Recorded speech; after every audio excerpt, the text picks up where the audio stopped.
My name is Quentin Barker. I was the producer and director. I also helped with the storyboard, but I think of myself as more of a visionary. You have to visualize each scene, each different camera angle, how you're going to shoot it, how the tripod's going to sit, how the actors are going to look. It's all planned out. I used the iPhone 6S with the 4K camera. We used a professional grade tripod given to us by Mr. Z. And? Duct tape. Well, and? Tripod. Tripod from? From Charles Liddle. Yes, yes. But it works a lot better than it sounds. So how much better was this movie than everyone else's? Oh, like, exponentially. I think it's impossible to compare the two. See, here is Attack of the Moon, people. We got the IMDb page. We are a professional grade movie. And then here's everybody else. One camera angle, lower quality footage. This is child's play compared to where we are up here. I would say I spent about 9 hours editing it. Filming took 4 hours, I want to say, combining it all with the 2 class periods and after school. Each one of us individually hours combined. I would say maybe 30. All right, and it's only 8 minutes long. Correct. That's impressive. A lot of work, a lot of work. I heard there was a makeout scene. Is that true? Very true. I heard you were dead set on having that in the movie. Is that true? Absolutely. It took a little convincing from the actors who were a little stubborn about it, but I think it was definitely key for our movie, and it was definitely worth to have it in there. Favorite part, I would say the moon exploding. That was a fun scene to take, and I think it turned out really well. So we painted a watermelon white, wrote moon on it, took a sledgehammer, decorated it like a rocket, and took multiple angles and videos of smashing the rocket into the moon. Who's your favorite character from the movie? Moon person, actually.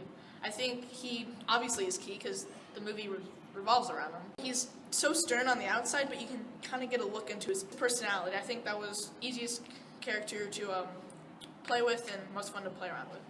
So I played Soviet General and Drunk Neighbor. Soviet General is the stern leader of the Soviets. He interrogates Moon Person and then ultimately decides to blow up the moon, but has a fault in his character when he lets Moon Person escape. So you have the balancing of stern, but also has his own character flaws. Drunk Neighbor, I picture more of kind of a side character. I picture myself more as a director than an actor. But Drunk Neighbor, he's only purpose he serves is being the first victim of the Moon Person after he escapes. But I think it was a critical scene and one of our more well done scenes. Hello, Charlie Liddle. What did you do during the making of Invasion of the Moon? So I was the head writer, so I probably spent 10 hours overall developing the basic story concept for the film, as well as the dialogue throughout the entire movie. I spent some time not knowing that we were going to do this project, kind of looking at what the official script format was. So going into it, I was kind of prepared for writing it and what the script should look like. So when I first heard we were going to do a 1950s sci-fi short film project for English, I was really intrigued. Over the summer, I got really into movies. I would check out like 20 DVDs from the library at a time. So when I first heard this is my first exposure to actually shooting a film. I had a lot of drive to make this movie as best as it could be, and much better than everyone else's.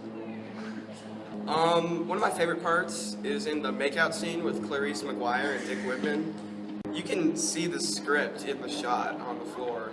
How did you handle costume, props, and setting? So all the costume, everyone basically just brought their own.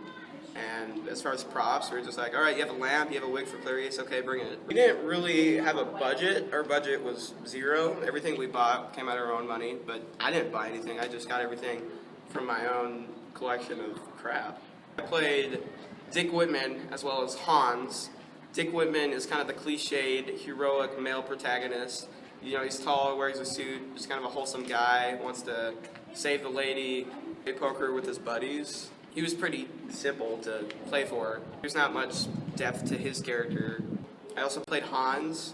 Hans doesn't have any lines at all, but he's a crucial character to the story.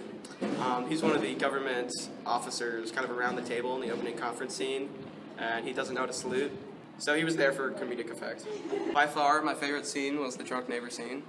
It was the best made scene, so many different angles. Quinn Barker, our much-loved director, played him so well. And my favorite part is just when that bottle breaks on the floor and that sound. It's just, I don't know what it is, but I love it so much and it gets me every time. Chase Thomas. Well, Gruber was kind of a background guy. He was kind of just there for the scene. I played Clarice as like, I don't know, just like an average girly girl. I was the soundtrack. I found all the music we used from the background in the movie and then the noises. What is your favorite part of the movie? I'd say the making out was pretty funny. I don't know, it was pretty awkward, but it came out pretty funny. What's your favorite character? Melvin, probably. I don't know, Aiden played him really well. It's just awkward.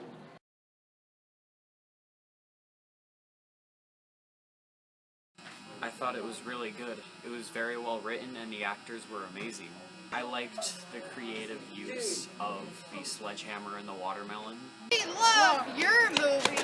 Well done. Put it up for an Oscar. To be honest, I was blown away at how spectacular, creative, and original the film was. Really tapped into some emotions that I've been having. I would highly recommend it to anyone. It's really just an inspiration.